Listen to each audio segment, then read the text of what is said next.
ਸਤਿ ਸ਼੍ਰੀ ਅਕਾਲ। ਤੁਸੀਂ ਜੁੜੇ ਹੋਏ ਹੋ ਪੰਜਾਬੀ ਰੇਡੀਓ USA ਦੇ ਨਾਲ ਤੇ ਮੈਂ ਹਾਂ ਪ੍ਰਵੀਨ ਸ਼ਰਮਾ ਲੈ ਕੇ ਹਾਜ਼ਰ ਹਾਂ ਪ੍ਰੋਗਰਾਮ ਖਬਰ ਤੇ ਨਜ਼ਰ। ਖਬਰ ਤੇ ਨਜ਼ਰ ਪ੍ਰੋਗਰਾਮ ਦੇ ਵਿੱਚ ਕਈ ਅਹਿਮ ਤੇ ਕਈ ਖਾਸ ਖਬਰਾਂ ਨੂੰ ਲੈ ਕੇ ਚਰਚਾ ਕਰਨ ਦੇ ਲਈ ਜੁੜ ਚੁੱਕੇ ਨੇ ਮਿੰਟੂ ਗੁਰਸਰੀਆ ਜੀ। ਮਿੰਟੂ ਸਤਿ ਸ਼੍ਰੀ ਅਕਾਲ, ਸਵਾਗਤ ਹੈ ਜੀ ਪੰਜਾਬੀ ਰੇਡੀਓ USA ਤੇ। ਸ਼ੁਕਰੀਆ ਸਾਰਿਆਂ ਨੂੰ, ਸਤਿ ਸ੍ਰੀ ਅਕਾਲ ਜੀ। ਅੱਗੇ ਵਧਣ ਤੋਂ ਪਹਿਲਾਂ ਧੰਨਵਾਦ ਕਰਦੇ ਚਲੀਏ ਸਪਾਂਸਰਸ ਦਾ ਜਿਹੜੇ ਜ਼ਰੀਆ ਬੰਦ ਨੇ ਇਹਨਾਂ ਪ੍ਰੋਗਰਾਮਾਂ ਨੂੰ ਤੁਹਾਡੇ ਤੱਕ ਪਹੁੰਚਾਉਣ ਦੇ ਲਈ। ਖਾਲਸਾ ਇੰਸ਼ੋਰੈਂਸ ਏਜੰਸੀ ਵਾਲੇ, ਜਿਨ੍ਹਾਂ ਤੋਂ ਤੁਸੀਂ ਹਰ ਤਰੀਕੇ ਦੀ ਇੰਸ਼ੋਰੈਂਸ ਲੈ ਸਕਦੇ ਹੋ। ਇੰਸ਼ੋਰੈਂਸ ਬਾਰੇ ਪਤਾ ਕਰਨ ਦੇ ਲਈ ਇਹਨਾਂ ਦਾ ਨੰਬਰ ਹੈ 468-272-2500।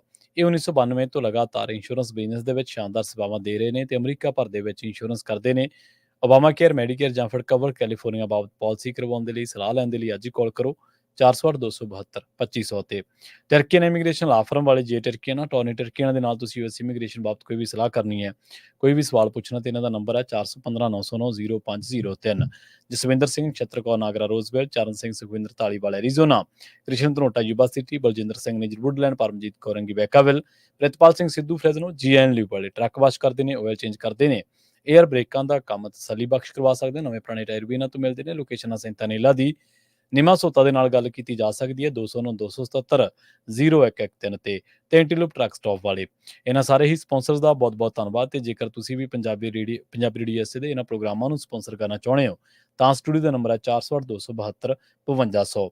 ਅੱਜ ਦਾ ਇਹ ਖਬਰ ਤੇ ਨਜ਼ਰ ਪ੍ਰੋਗਰਾਮ ਸਾਲ 2024 ਦੀ 29 ਜੂਨ ਦਾ ਪ੍ਰੋਗਰਾਮ ਹੈ ਤੇ ਦਿਨ ਅੱਜ ਸ਼ਨੀਵਾਰ ਹੈ।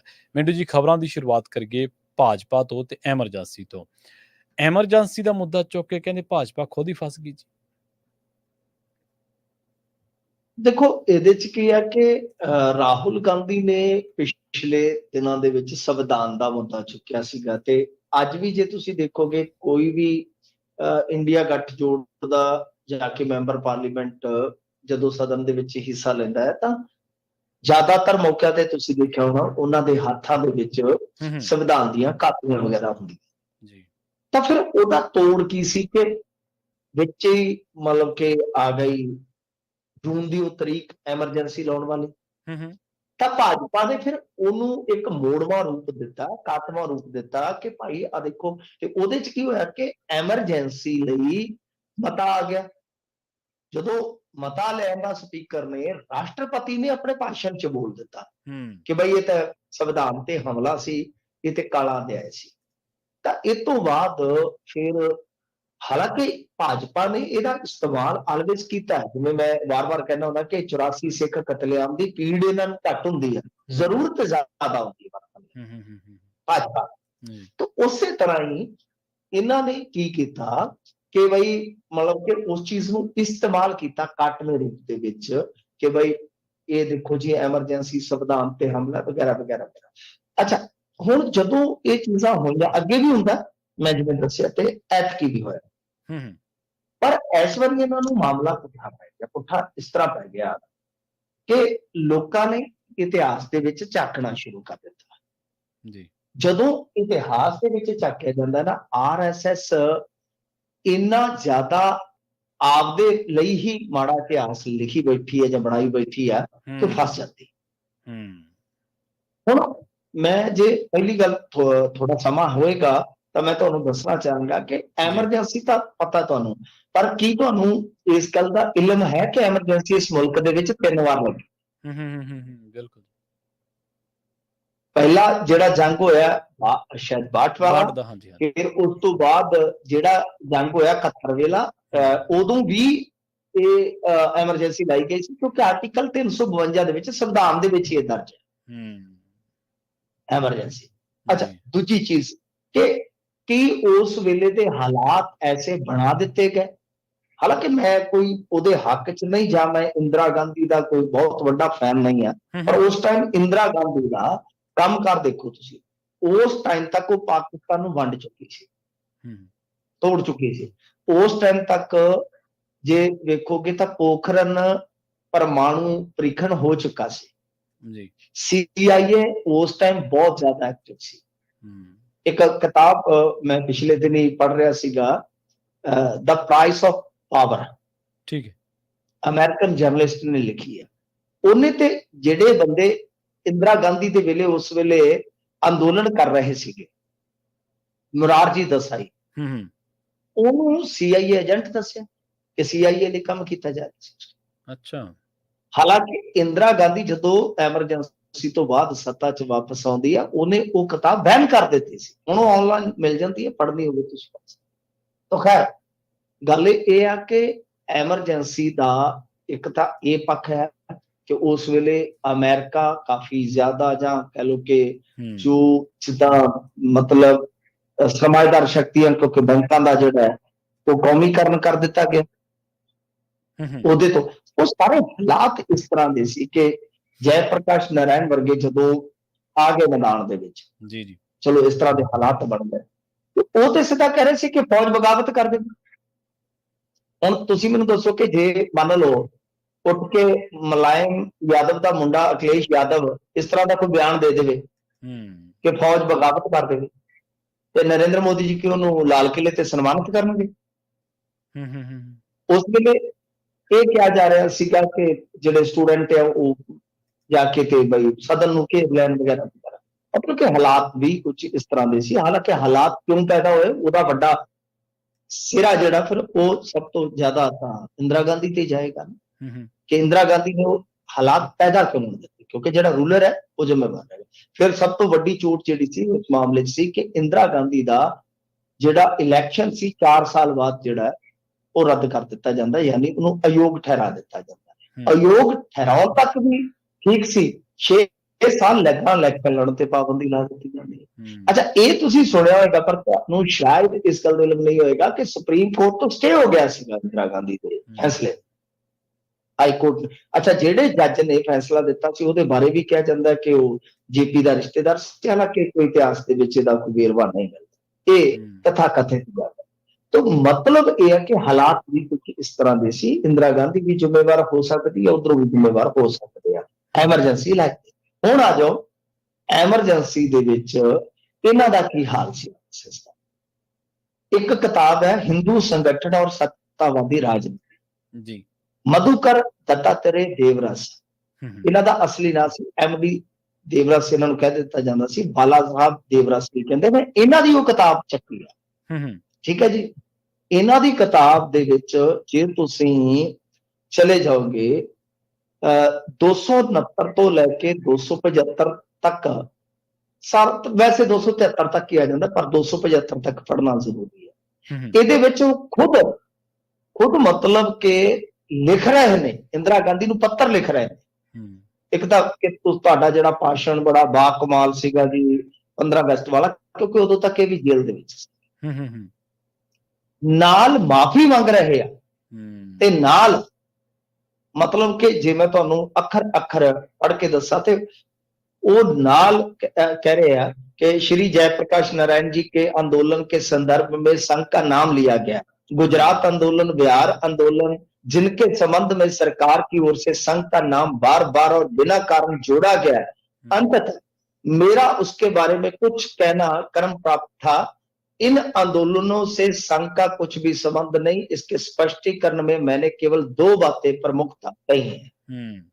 ठीक है जी, मतलब वो कह रहे कि साडा तो कोई लेना देना ही नहीं।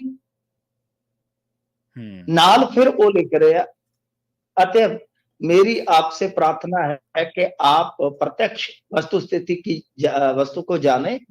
को जाने, दूषित पूर्वग्रह छोड़े, संघ के संबंध में उचित धारणा बनाए, स्थानबद्ध किए गए संघ के हजारों लोगों को मुक्त करें और संघ पर लगे निर्बंधों को दूर करें। ऐसा करने से संघ के लाखों स्वयं सेवकों को निस्वार्थ भाव से कार्य करने की शक्ति सरकारी या गैर सरकारी राष्ट्रद्वारक कामों में लगेगी, और हम सब आपकी इच्छा के अनुसार अपना देश समृद्ध होगा। हम सबकी इच्छा के अनुसार अपना देश समृद्ध होगा। ਆ ਤੁਸੀਂ ਦੇਖ ਲਓ ਕਿਤਾਬ ਦੇ ਵਿੱਚ ਕੀ ਲਿਖਿਆ। ਹਾਲਾਂਕਿ ਥੋੜਾ ਹਿੰਦੀ ਇਹ ਕਿਤਾਬ ਜਿਹੜੀ ਆ ਉਹ ਇਹਨਾਂ ਨੇ ਬੈਨ ਕਰ ਰੱਖੀ ਆ। ਹੁਣ ਉਹਦੇ ਵਿੱਚ ਜੇ ਮਿਲਦੀ ਵੀ ਆ ਤਾਂ ਬੈਨ ਨਹੀਂ ਕਹਿ ਸਕਦੇ, ਮਤਲਬ ਕਿ ਉਹਦੇ ਵਿੱਚ ਹੁਣ ਓਰੀਜਨਲ ਕਾਪੀ ਨਹੀਂ ਆਉਂਦੀ। ਪੁਰਾਣੀ ਚ ਤੇ ਸਾਰੀਆਂ ਗੱਲਾਂ ਇੰਨੀਆਂ ਬਦਲ ਦਿੱਤੀਆਂ ਗਈ ਆ, ਉਹ ਪੁਰਾਣੀ ਕਾਪੀ ਆ, ਉਹਦੇ ਚ ਅੱਖਰ ਵੀ ਜਿਹੜੇ ਆ ਕੁਛ ਮਤਲਬ ਸਹੀ ਢੰਗ ਨਾਲ ਨਹੀਂ ਦਿਖਦੇ। ਤਾਂ ਮਤਲਬ ਇਹੋ ਆ ਕਿ ਇਹਨਾਂ ਨੇ ਨਾ ਸਿਰਫ ਪੱਤਰ ਲਿਖੇ, ਇਹਨਾਂ ਨੇ ਨਾਲ ਮਾਫੀ ਵੀ ਮੰਗੀ, ਨਾਲ ਇਹ ਕਿਹਾ ਕਿ ਅਸੀਂ ਤੁਹਾਡੇ ਨਾਲ ਕੰਮ ਕਰਨ ਦੇ ਇੱਛੁਕ ਹਾਂ ਦੇਸ਼ ਦੇ ਹਿੱਤ ਵਾਸਤੇ। ਤਾਂ ਇਹ ਇੱਕ ਕਿਤਾਬ ਦਾ ਵਾਲਾ। ਹੁਣ ਮੈਂ ਤੁਹਾਨੂੰ ਇੱਕ ਹੋਰ, ਇਹਨਾਂ ਦੇ ਆਗੂ ਹੈ ਸੁਬਰਾਮਨੀਅਮ ਸਵਾਮੀ ਜੀ। ਇਹਨਾਂ ਨੇ ਇੱਕ ਲੇਖ ਲਿਖਿਆ ਸੀਗਾ 13 ਜੂਨ 2000 ਨੂੰ ਹਿੰਦੂ ਚ। ਠੀਕ ਹੈ ਜੀ। ਇਹਦਾ ਟਾਈਟਲ ਹੈ ਅਨਲਰਨਡ ਲੈਸਨਸ ਆਫ ਦਾ ਐਮਰਜੈਂਸੀ।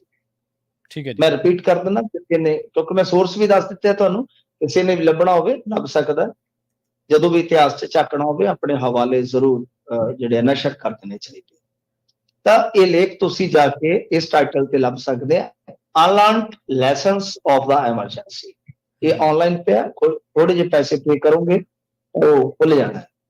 ਤਾਂ ਇਹਦੇ ਵਿੱਚ ਉਹ ਕੀ ਲਿਖ ਰਿਹਾ ਹੈ, ਇਹਦੇ ਉਹ ਸਪਸ਼ਟ ਲਿਖ ਰਹੇ ਨੇ, ਮਤਲਬ ਕਿ ਜੋ ਰੋਲ ਸੀ RSS ਦਾ, ਉਹ ਕਹਿੰਦੇ ਆ ਕਿ ਮੈਂ ਜੇ ਤੁਹਾਨੂੰ ਅੰਗਰੇਜ਼ੀ ਚ ਦੱਸਾਂ ਤਾਂ ਲਿਖ ਰਿਹਾ, mister Atal Bihari Vajpayee also wrote apology letter to Indira Gandhi and she had obliged him.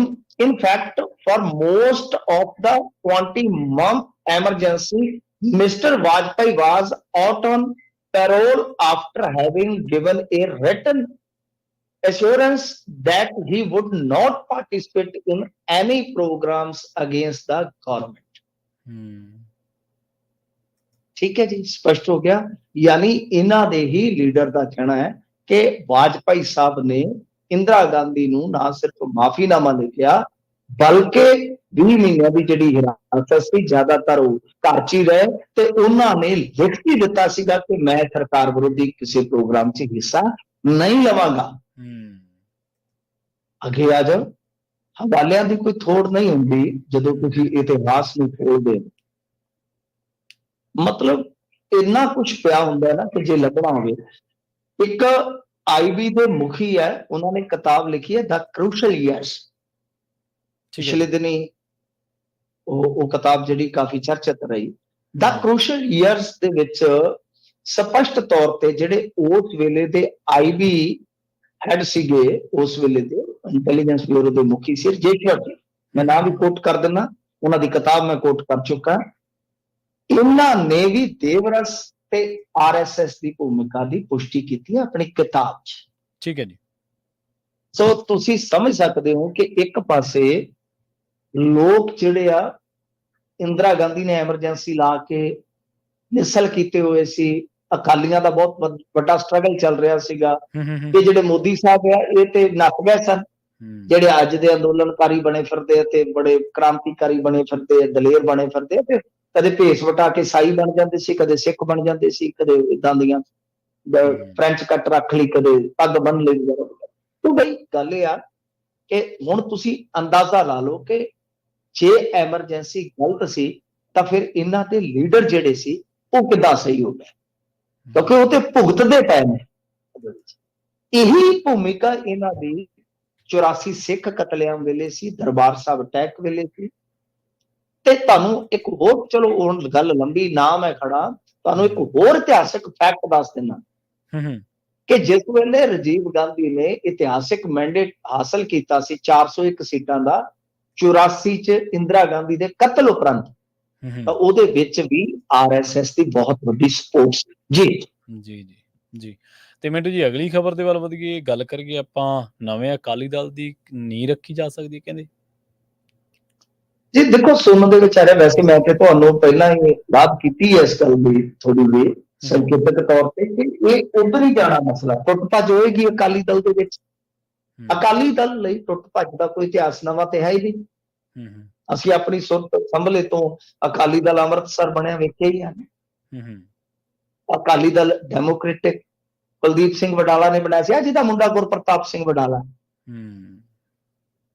ਠੀਕ ਹੈ ਜੀ। ਸਰਬ ਹਿੰਦ ਅਕਾਲੀ ਦਲ ਅਸੀਂ ਵੇਖਿਆ ਟੋੜਾ ਸਾਹਿਬ ਨੇ ਬਣਾਇਆ, ਹਾਲਾਂਕਿ ਜਦੋਂ ਕੈਪਟਨ ਨੇ ਅਕਾਲੀ ਜਿਹੜੇ ਆ ਕੁੱਟਣੇ ਸ਼ੁਰੂ ਕੀਤੇ ਤੇ ਫਿਰ ਇਕੱਠੇ ਵੀ ਹੋ ਗਏ ਸੀ। ਸ਼੍ਰੋਮਣੀ ਅਕਾਲੀ ਦਲ ਟਕਸਾਲੀਆ ਤੇ ਆ ਤੇ ਤੁਹਾਡੇ ਸਾਹਮਣੇ ਬਣਿਆ ਨਾ ਜੀ, ਕੁਝ ਸਾਲ ਪਹਿਲਾਂ। ਤੇ ਇਸ ਤੋਂ ਇਲਾਵਾ ਟਕਸਾਲੀ ਤੋਂ ਇਲਾਵਾ ਇੱਕ ਅਕਾਲੀ ਦਲ ਸੰਯੁਕਤ ਬਣ ਗਿਆ। ਆ ਕਿੰਨੇ ਅਕਾਲੀ ਦਲ ਤੇ ਆਪਣੇ ਅੱਖਾਂ ਦੇ ਸਾਹਮਣੇ ਬਣ ਗਏ ਨੇ। ਤੇ ਉਸ ਤੋਂ ਪਹਿਲਾਂ ਵੀ ਜੇ ਤੁਸੀਂ ਦੇਖੋਗੇ ਤਾਂ ਟੁੱਟ ਭੱਜ ਜਿਹੜੀ ਆ, ਉਹ ਜੇ ਇਤਿਹਾਸ 'ਚ ਜਾਵਾਂਗੇ, ਮਾਸਟਰ ਤਾਰਾ ਸਿੰਘ, ਅਕਾਲੀ ਦਲ ਜਿਹੜਾ ਸੰਤ ਫਤਿਹ ਸਿੰਘ, ਇਹ ਤਾਂ ਟੁੱਟ ਭੱਜ ਹੁੰਦੀ ਰਹੀ। ਇਹ ਤਕਰੀਬਨ 60ਵੇਂ ਤੋਂ ਸ਼ੁਰੂ ਹੋ ਜਾਂਦੀ ਹੈ। ਤਾਂ ਖੈਰ ਜਿੰਨੀ ਕੁ ਹੁਣ ਸੰਕੇਤਕ ਜਾਣਕਾਰੀ ਮਿਲ ਰਹੀ ਆ ਤਾਂ ਇਹੋ ਆ ਕਿ 1 ਜੁਲਾਈ ਨੂੰ ਇਹਨਾਂ ਨੇ ਯਾਨੀ ਜਿਹੜੇ ਬਾਗੀ ਨੇ ਇਹਨਾਂ ਨੇ ਜੁਟਣਾ ਹੈ ਸ੍ਰੀ ਅਕਾਲ ਤਖਤ ਸਾਹਿਬ ਤੇ ਉੱਥੇ ਫਿਰ ਇੱਕ ਕਿਤੇ ਨਾ ਕਿਤੇ ਕਹਿ ਲਓ ਕਿ ਗੁੰਜਾਇਸ਼ ਬਚਦੀ ਆ। ਤੁਹਾਨੂੰ ਯਾਦ ਹੋਣਾ ਬ੍ਰਹਮਪੁਰਾ ਹੋ ਰਹੀ ਉੱਥੇ ਗਏ ਸੀਗੇ ਉਸ ਵੇਲੇ ਜਦੋਂ ਇਹਨਾਂ ਨੇ ਅਰਦਾਸ ਕੀਤੀ ਤੇ ਬੜੀਆਂ ਵੱਡੀਆਂ ਵੱਡੀਆਂ ਗੱਲਾਂ ਕੀਤੀਆਂ ਤੇ ਸਹੁੰ ਚੁੱਕੀ ਸੀ। ਮੈਂ ਉਸ ਵੇਲੇ ਵੀ ਕਿਹਾ ਸੀ, ਮੈਂ ਕਿਹਾ ਪਹੁੰਚਾਂ ਕਿ ਹਾਲ ਉਹੀ ਹੋਣਾ, ਉਹੀ ਬੂੜੀ ਖੋਤੀ ਤੇ ਉਹੀ ਰਾਮ ਦਿਆਲ ਕਿ ਤੁਹਾਡੇ ਸਾਹਮਣੇ ਆ ਕਿ ਉਹ ਵੇਖ ਲਓ ਕੁਝ ਤੇ ਚਲੋ ਫੌਤ ਹੋ ਗਏ, ਕੁਝ ਇੱਧਰ ਉੱਧਰ ਘੁੰਮ ਕਮਾ ਕੇ ਕੋਈ ਅਕਾਲੀ ਦਲ ਚ ਆ ਗਿਆ, ਕੋਈ ਭਾਜਪਾ ਚ ਚਲੇਗਾ। ਉਹ ਕਿੱਥੇ ਆ? ਸੇਖਵਾ ਸਾਹਿਬ ਸੀ ਜਿਹੜੇ ਉਹ ਫੌਤ ਹੋ ਗਏ ਤੇ ਉਹਨਾਂ ਦਾ ਮੁੰਡਾ ਆਮ ਆਦਮੀ ਪਾਰਟੀ ਚ ਆ। ਯਾਨੀ ਉਹ ਜਿਹੜਾ ਅਕਾਲੀ ਦਲ ਟਕਸਾਲੀ ਸੀ ਉਹ ਤੇ ਐਗਜ਼ਿਸਟ ਹੀ ਨਹੀਂ ਕੀਤਾ ਅੱਜ ਦੀ ਤਰੀਕ ਦੇ ਵਿੱਚ। ਸੋ ਇਹ ਗੱਲ ਆ ਕਿ ਦੇਖੋ ਵਾਰ-ਵਾਰ ਮੈਂ ਕਹਿੰਦਾ ਕਿ ਅਕਾਲੀ ਦਲ ਬਾਦਲ ਨੇ ਵੀ ਭਾਜਪਾ ਲਈ ਕੰਮ ਕੀਤਾ। ਹੁਣ ਅਕਾਲੀ ਦਲ ਬਾਦਲ ਜਿਹੜਾ ਹੈ ਉਹ ਭਾਜਪਾ, ਮੈਂ ਅੰਬਰ ਦੀ ਤੁਹਾਨੂੰ ਗੱਲ ਦੱਸੀ ਹੈ ਕਿ ਅਖੀਰ ਕਹਾਣੀ ਕੀ ਸੀ ਕਿ ਉਹ ਉਹਨਾਂ ਤੋਂ ਇਨਸਿਕਿਉਰ ਸੀ, ਉਹ ਉਹਨਾਂ ਤੋਂ ਇਨਸਿਕਿਉਰ ਸੀ, ਜਾਂ ਉਹਨਾਂ ਨੂੰ ਲੱਗਦਾ ਸੀ ਇਹ ਫਾਇਦੇ 'ਚ ਰਹਿ ਜਾਣਗੇ ਅਸੀਂ ਨੁਕਸਾਨੇ ਜਾਵਾਂਗੇ, ਜਾਂ ਉਹਨਾਂ ਨੂੰ ਲੱਗਦਾ ਸੀਗਾ ਕਿ ਬਈ ਠੀਕ ਆ ਕਿ ਇੰਨਾ ਕੁ ਕੁਛ ਦਿੱਤਾ ਜਾ ਸਕਦਾ, ਲਿਆ ਜਾ ਸਕਦਾ। ਤਾਂ ਹੁਣ ਜਿਹੜੀ ਰੈਲੀਵੈਂਸੀ ਆਪਾਂ ਅੰਗਰੇਜ਼ੀ ਚ ਸ਼ਬਦ ਇਸਤੇਮਾਲ ਕਰਦੇ ਤਾਂ ਉਹ ਹੁਣ ਦੂਸਰੇ ਪਾਸੇ ਜਿਹੜਾ ਇਹ ਭਾਜਪਾ ਵਾਸਤੇ ਦੂਜਾ ਦਲ ਬੀਬੀ ਜਗੀਰ ਕੌਰ ਇਲੈਕਸ਼ਨ ਲੜੀ ਹੈ ਨਾ, ਉਹਦੀ ਸਪੋਰਟ ਕੀਤੀ ਹੈ ਭਾਜਪਾ, ਰਿਕਾਰਡਿੰਗਾਂ ਤੱਕ, ਕਾਲ ਰਿਕਾਰਡਿੰਗਾਂ ਤੱਕ ਜਿਹੜੀਆਂ ਵਾਇਰਲ ਹੋਈਆਂ। ਅੱਛਾ, ਜਿਹੜੇ ਹੈਗੇ ਨੇ ਚੰਦੂ ਮਾਜਰਾ ਸਾਹਿਬ ਉਹਨਾਂ ਦੀਆਂ ਨਜ਼ਦੀਕੀਆਂ ਨੇ, ਢੀਂਡਸਾ ਸਾਹਿਬ ਐਲਾਨੀਆਂ ਨੇ ਭਾਜਪਾ ਦੇ ਨੇੜੇ। ਉਹ ਇਸ ਕਰਕੇ ਜੇ ਨਵਾਂ ਅਕਾਲੀ ਦਲ ਬਣਦਾ ਤਾਂ ਮੇਰੇ ਖਿਆਲ ਦੇ ਨਾਲ ਬਈ ਭਾਜਪਾ ਵਾਸਤੇ ਬਹੁਤ ਵਧੀਆ, ਭਾਜਪਾ ਵਾਸਤੇ ਬਹੁਤ ਵਧੀਆ ਹੋਏਗਾ ਕਿ ਆਸਾਨੀ ਨਾਲ ਉਹ ਪਿੰਡਾਂ ਦੇ ਵਿੱਚ ਐਂਟਰੀ ਕਰ ਸਕਣਗੇ ਤੇ ਬਹੁਤ ਹੱਦ ਤੱਕ ਕਹਿ ਲਓ ਕਿ ਉਹਨਾਂ ਦਾ ਜਿਹੜਾ ਇੱਕ ਰਸਤਾ ਸਾਫ਼ ਹੋਏਗਾ। ਤਾਂ ਬਾਕੀ ਹੁਣ ਦੇਖੋ ਇਹਦੇ ਵਿੱਚ ਕੀ ਹੁੰਦਾ ਕੀ ਨਹੀਂ ਹੁੰਦਾ। ਹਲਚਲ ਉਸ ਤਰ੍ਹਾਂ ਹੈਗੀ ਆ ਕਿ 1 ਜੁਲਾਈ ਨੂੰ ਆਪਾਂ ਨੂੰ ਇਹ ਵੇਖਣ ਨੂੰ ਮਿਲ ਸਕਦਾ ਹੈ ਜੀ। ਉਹ ਕੁਝ ਲੋਕ ਮਿੰਟੂ ਜੀ ਚਰਚਾ ਕਰ ਰਹੇ ਸੀ ਨਾ, ਉਹ ਕਹਿੰਦੇ ਕਿ ਜਿਹੜਾ ਨਵਾਂ ਅਕਾਲੀ ਦਲ ਆ ਉਹ ਭਾਜਪਾ ਦੇ ਇਸ਼ਾਰਿਆਂ ਤੇ ਖੇਡ ਰਿਹਾ। ਉਹ ਕਹਿੰਦੇ ਪੁਰਾਣਾ ਬਾਹਰ ਕਦੋਂ ਸੀ ਭਾਜਪਾ ਤੋਂ, ਉਹਦਾ ਕਿਸਾਨੀ ਬਿੱਲਾਂ ਵੇਲੇ ਥੋੜਾ ਜਿਹਾ ਬਾਹਰ ਹੋਇਆ, ਉਦੋਂ ਪਹਿਲਾਂ ਤਾਂ ਨਾਲ ਹੀ ਸੀ ਉਹਨਾਂ ਦੇ। ਦੇਖੋ ਮੈਂ ਤਾਂ ਤੁਹਾਨੂੰ ਦੱਸਿਆ ਕਿ ਉਹ ਜਿਹੜੀ ਜਨਸੰਘ ਦੀ ਜੜ ਇੱਥੇ ਮਜ਼ਬੂਤ ਕੀਤੀ ਗਈ ਸਿਆਸੀ ਤੌਰ ਤੇ, ਇਹ ਫਿਰ ਇਤਿਹਾਸ 'ਚ ਜਾਣਾ ਪਵੇਗਾ। ਤੁਸੀਂ ਦੇਖੋ ਕਿ ਜਿਹੜੇ ਜਗਬਤ ਵਰਗੇ ਸੀਗੇ ਲੋਕ, ਉਹ ਪੰਜਾਬੀ ਸੂਬੇ ਦੀ ਮੁਖਾਲਫਤ ਕਰਦੇ ਸਨ ਤੇ ਅਕਾਲੀ ਦਲ ਲੜ ਰਿਹਾ ਸੀਗਾ। ਤਾਂ ਅਖੀਰ ਕੀ ਹੁੰਦਾ ਕਿ ਜਦੋਂ ਪੰਜਾਬੀ ਸੂਬਾ ਬਣ ਜਾਂਦਾ, ਉਹ ਹੁਣ ਨਫਾ ਹੈ ਜਾਂ ਨੁਕਸਾਨ ਹੈ ਉਹ ਤੁਹਾਡੇ ਸਾਹਮਣੇ, ਮੇਰੇ ਸਾਹਮਣੇ। ਜਦੋਂ ਪੰਜਾਬ ਟੁੱਟ ਜਾਂਦਾ ਹੈ ਤੇ ਭਾਸ਼ਾ ਆਧਾਰਿਤ ਸੂਬੇ ਦਾ ਗਠਨ ਹੋ ਜਾਂਦਾ ਹੈ ਤਾਂ ਉਹੀ ਜਿਨ੍ਹਾਂ ਨੇ ਮੁਖਾਲਫਤ ਕੀਤੀ ਉਸ ਵੇਲੇ ਅਕਾਲੀ ਅੰਦੋਲਨ ਦੀ, ਉਹੀ ਬੰਦੇ ਰਲ ਕੇ ਸਰਕਾਰ ਬਣਾਉਂਦੇ। ਇੰਟਰਸਟਿੰਗ ਗੱਲ ਹੈ ਕਿ ਕਾਮਰੇਡ ਵੀ ਨਾਲ ਸੀ। ਇਹ ਇਤਿਹਾਸਿਕ ਫੈਕਟ ਨੇ। ਤਾਂ ਉਦੋਂ ਹੀ ਸਾਂਝ ਸੀ, ਇਹ ਹੁਣ ਦੀ ਨਹੀਂ ਹੈ। ਇਹ ਸਿਆਸੀ ਜ਼ਰੂਰਤਾਂ ਹੁੰਦੀਆਂ ਨੇ। ਤਾਂ ਮਤਲਬ ਕਿ 70 ਤੋਂ ਲੈ ਕੇ 70ਵੇਂ ਦਾ ਹੱਕ ਤੋਂ ਵੈਸੇ ਅੱਧ 60ਵੇਂ ਤੋਂ ਹੀ ਲੱਗ ਜਾਓ ਤਾਂ ਇਹ ਚੱਲਦਾ ਹੈ ਮਿਲ ਜੁਲ। ਤਾਂ ਇਹ ਸਾਰੀ ਖੇਡ ਪਾਵਰ ਦੀ ਆ ਤੇ ਦਿੱਲੀ ਤੋਂ ਕੌਣ ਦੂਰ ਰਹਿ ਸਕਦਾ ਜੀ? ਤੁਸੀਂ ਮੈਨੂੰ ਦੱਸੋ ਕਿਹੜਾ ਬੰਦਾ? ਆਮ ਆਦਮੀ ਪਾਰਟੀ ਵਾਲੇ ਉਹਨਾਂ ਦੀ ਵਾਗਡੋਰ ਦਿੱਲੀ ਹੈ, ਕਾਂਗਰਸ ਵਾਲੇ ਉਹਨਾਂ ਦੀ ਵਾਗਡੋਰ ਦਿੱਲੀ ਹੈ। ਇਹਨਾਂ ਦੀ ਪਾਵਰ ਗੇਮ ਇਸੇ ਤਰ੍ਹਾਂ ਹੀ ਚੱਲਦੀ ਹੈ ਪ੍ਰਵੀਨ ਜੀ। ਤੇ ਜੇ ਮੰਨ ਲਓ ਤੁਸੀਂ ਬਣਾ ਲਓ ਇੱਥੇ ਆ ਕੇ ਖੇਤਰੀ ਪਾਰਟੀ, ਤੁਸੀਂ ਬਣਾ ਲਓ ਖੇਤਰੀ ਪਾਰਟੀ, ਪੈਸਾ ਕਿੱਥੋਂ ਲਿਆਓਗੇ? ਲੈਣ ਦੇ ਸਾਰਾ ਉਹ ਚੱਲਣਾ ਤਾਂ ਉੱਥੋਂ ਹੀ ਹੈ ਨਾ। ਗੇਮ ਪਾਵਰ ਹੱਬ ਤਾਂ ਉਹੀ ਬਣ ਗਏ ਨਾ ਜੀ, ਕਿਉਂਕਿ ਪਾਵਰ ਸੈਂਟਰਲਾਈਜ਼ਡ ਹੈ। ਇੱਕ ਰਿਆਸਤ ਜਿਹੜੀ ਹੁੰਦੀ ਹੈ ਜਦੋਂ ਸੈਂਟਰਲਾਈਜ਼ਡ ਪਾਵਰ ਮਤਲਬ ਕਿ ਉਹ ਗ੍ਰੈਬ ਕਰ ਲੈਂਦੀ ਹੈ ਤਾਂ ਫਿਰ ਉਹ ਇਸੇ ਤਰ੍ਹਾਂ ਹੀ ਹੁੰਦਾ। ਜਿੱਥੇ ਜਿਹੜਾ ਆਪਾਂ ਜਿਹਨੂੰ ਸੰਘਵਾਦ ਕਹਿੰਦੇ ਆ, ਫੈਡਰਲਿਜ਼ਮ ਕਹਿੰਦੇ ਆ, ਉਹ ਜਿੱਥੇ ਕਮਜ਼ੋਰ ਹੋ ਜਾਂਦਾ ਤਾਂ ਉੱਥੇ ਇਸੇ ਤਰ੍ਹਾਂ ਹੀ ਹੁੰਦਾ ਕਿ ਉਹ ਪਾਰਟੀਆਂ ਪਿਆਦੇ ਬਣ ਕੇ ਰਹਿ ਜਾਂਦੀਆਂ। ਤਾਂ ਕੋਈ ਕਿਸੇ ਦਾ ਪਿਆਦਾ, ਕੋਈ ਕਿਸੇ ਦਾ ਪਿਆਦਾ। ਤੇ ਮਿੰਟੂ ਜੀ ਨਾ ਕਹਿੰਦੇ ਸਿੱਧੀ ਬਜਾਈ ਰਾਸ ਆਈ ਤੇ ਨਾ ਹੀ ਨਰਮਾ। ਇਹ ਤਾਂ ਇੱਕ ਨਾ ਦੁਰਗਾ ਰੰਗੀਲਾ ਦੀ ਰੀਲ ਦਾ ਟਾਈਟਲ ਸੀ, ਸਾਨੂੰ ਰਾਸ ਨਾ ਆਈ ਮੁੰਦੀ ਤੇਰੇ ਪੇਕਿਆਂ ਦੀ, ਕੁਛ ਇਸ ਤਰ੍ਹਾਂ ਦਾ ਮੁੰਦੀ ਤੇਰੇ ਪੇਕਿਆਂ। ਉਹ ਕੈਸਟ ਦਾ ਟਾਈਟਲ ਸੀ, ਯਾਦ ਆ ਗਿਆ। ਤਾਂ ਬਈ ਗੱਲ ਇਹ ਆ ਕਿ ਸਿੱਧੀ ਬਜਾਈ ਦਾ ਪੂਰਨ ਲੇਖਾ ਜੋਖਾ ਤੇ ਹਾਲੇ ਨਹੀਂ ਸਾਡੇ ਤੱਕ ਪਹੁੰਚਿਆ, ਪਰ ਜੋ ਡਾਟਾ ਹੁਣ ਤੱਕ ਅਸੀਂ ਦੇਖ ਰਹੇ ਹਾਂ ਉਹਦੇ ਵਿੱਚ ਤਾਂ ਪ੍ਰਵੀਨ ਜੀ ਇਹ ਹੈ ਕਿ ਜੋ ਇਹਨਾਂ ਦਾ ਇੱਕ ਟੀਚਾ ਸੀਗਾ ਉਹਦੇ ਤੋਂ ਕਾਫੀ ਹੇਠਾਂ ਚੱਲ ਰਿਹਾ। ਜਿੱਦਾਂ ਫਰਜ਼ ਕਰੋ ਅੰਮ੍ਰਿਤਸਰ ਦੇ ਵਿੱਚ ਟੀਚਾ ਰੱਖਿਆ ਸੀਗਾ 28,000 ਦਾ, ਤਾਂ ਹੁਣ ਤੱਕ ਉਹ ਰਕਬਾ ਜਿਹੜਾ 9213 ਹੈ। ਝੋਨਾ ਤੇ ਆਲਮੋਸਟ ਡਨ ਆ ਪੰਜਾਬ ਦੇ ਵਿੱਚ, ਹੋਰ 5-7 ਕਿਉਂਕਿ ਮੀਂਹ ਚਾਲੂ ਹੋ ਗਏ ਨਾ, ਉਹ 5 ਦਿਨਾਂ ਦੇ ਵਿੱਚ ਝੋਨਾ ਲੱਗ ਜਾਣਾ। ਤਾਂ ਇਸ ਤੋਂ ਇਲਾਵਾ ਜੇ ਤੁਸੀਂ ਦੇਖੋਗੇ ਤਾਂ ਮਾਨਸਾ ਦੇ ਵਿੱਚ ਇਹਨਾਂ ਨੇ ਰੱਖਿਆ ਸੀ ਟੀਚਾ 20,000 ਦਾ, ਤਾਂ ਉੱਥੇ ਸਿਰਫ 1510 ਜਿਹੜਾ ਹੈ ਉਹ ਟੀਚਾ ਇਹਨਾਂ ਨੇ ਸਰ ਕੀਤਾ ਹੈ, ਜੇ ਆਪਾਂ ਇਹਨੂੰ ਰਕਬੇ ਦੇ ਮੁਤਾਬਕ ਦੇਖੀਏ। ਸੋ ਇਸ ਕਰਕੇ ਜੋ ਇਹ ਦੱਸਦੇ ਹੈ ਕਿ ਬਈ ਇੰਨਾ ਅਸੀਂ ਕੀਤਾ ਜੀ, ਇੰਨੇ ਕਿੱਲੇ ਅਸੀਂ BSR ਕਰਾਵਾਂਗੇ, ਯਾਨੀ ਸਿੱਧੀ ਬਜਾਈ।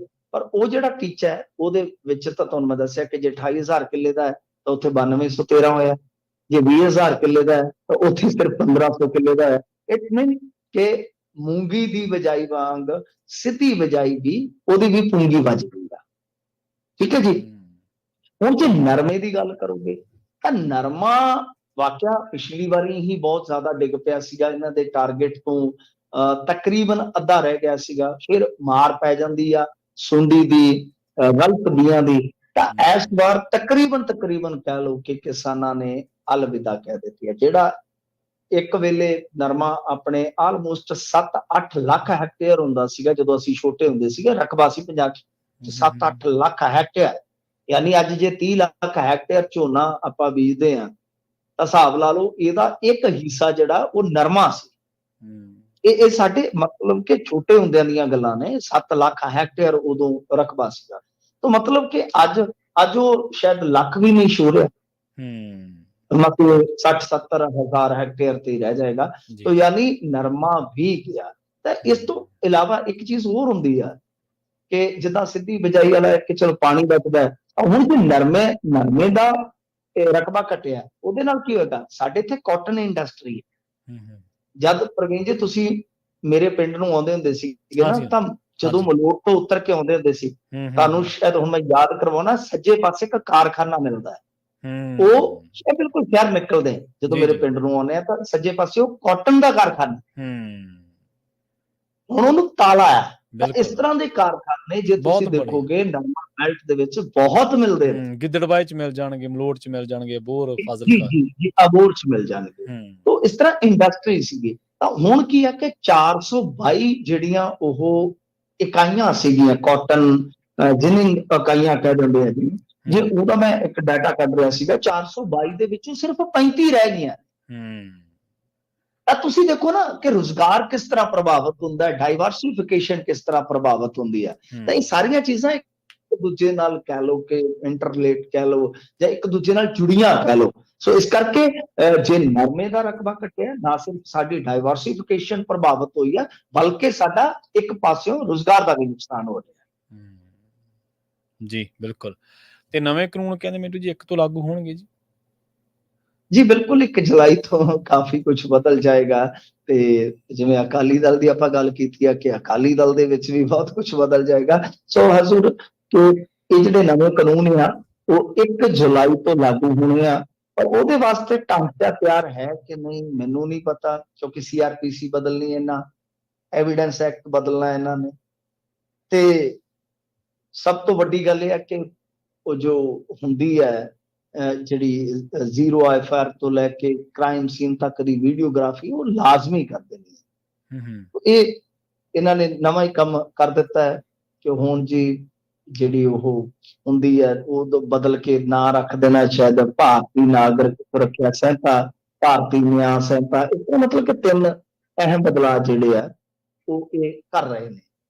ਤਾਂ ਗੱਲ ਇਹ ਆ ਕਿ ਬਈ ਹੁਣ ਉਹਦੇ ਵਿੱਚ ਕਈ ਚੀਜ਼ਾਂ ਠੀਕ ਵੀ ਹੋਣਗੀਆਂ, ਮਸਲਨ ਕਿ ਸੁਖਾਲੀ ਜਾਂਚ ਵਾਸਤੇ ਵੀ ਕਿਹਾ ਕਿ ਬਿਨਾਂ ਕੋਈ ਬੰਦਾ ਹਾਜ਼ਰ ਹੋਏ ਇਲੈਕਟ੍ਰੋਨਿਕ ਮਾਧਿਅਮ ਰਾਹੀਂ ਕਿਸੇ ਵੀ ਘਟਨਾ ਦੀ ਰਿਪੋਰਟ ਜਿਹੜੀ ਦਰਜ ਕਰਵਾ ਸਕਦਾ ਵਗੈਰਾ ਵਗੈਰਾ। ਤਾਂ ਇਸ ਤਰ੍ਹਾਂ ਉਹ ਬਦਲਣਗੇ। ਇੱਕ ਬਹੁਤ ਵੱਡੀ ਉਹਦੇ ਤੇ ਆਪਾਂ ਨੂੰ ਕਹਿ ਲਓ ਕਿ ਜਾਣਕਾਰੀ ਚਾਹੀਦੀ ਹੈ, ਕੋਈ ਕਾਨੂੰਨੀ ਐਕਸਪਰਟ ਹੀ ਦੱਸ ਸਕਦਾ, ਪਰ ਜੋ ਮੈਂ ਚੀਜ਼ ਮਹਿਸੂਸ ਕਰ ਰਿਹਾ ਕਿ ਚਲੋ ਲਾਗੂ ਇਹਨਾਂ ਨੇ ਕਰ ਦੇਣਾ, ਹੁਣ ਉਹਦੇ ਚ ਕਾਫੀ ਕੁਝ ਜਿਹੜਾ ਉਹ ਕਾਨੂੰਨੀ ਮਾਹਰ ਦੱਸਣਗੇ। ਪਰ ਮਸਲਾ ਇਹ ਹੈ ਕਿ ਜਿੱਦਾਂ ਇਲੈਕਟ੍ਰੋਨਿਕ ਐਵੀਡੈਂਸ ਜਿਹੜੇ ਆ ਉਹਨਾਂ ਨੂੰ ਕੰਸੀਡਰ ਕੀਤਾ ਜਾਣਾ ਜਿਹੜਾ ਜ਼ਰੂਰੀ ਕੀਤਾ ਜਾਏਗਾ।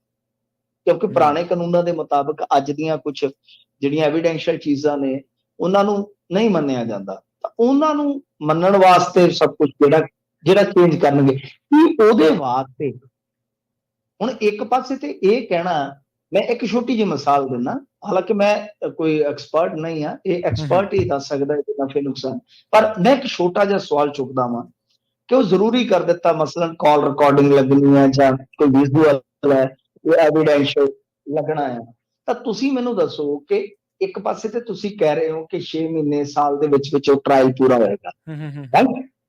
ਪਰ ਦੂਸਰੇ ਪਾਸੇ ਜਿਹੜੀ ਸਾਡੀ ਫੋਰੈਂਸਿਕ ਲੈਬਾਂ ਦੀ ਪੈਂਡੈਂਸੀ ਹੈ ਉਹ ਅੱਜ ਦੀ ਤਾਰੀਖ ਦੇ ਵਿੱਚ ਵੀ ਸਾਲ-ਸਾਲ 2-2 ਸਾਲ ਜੀ।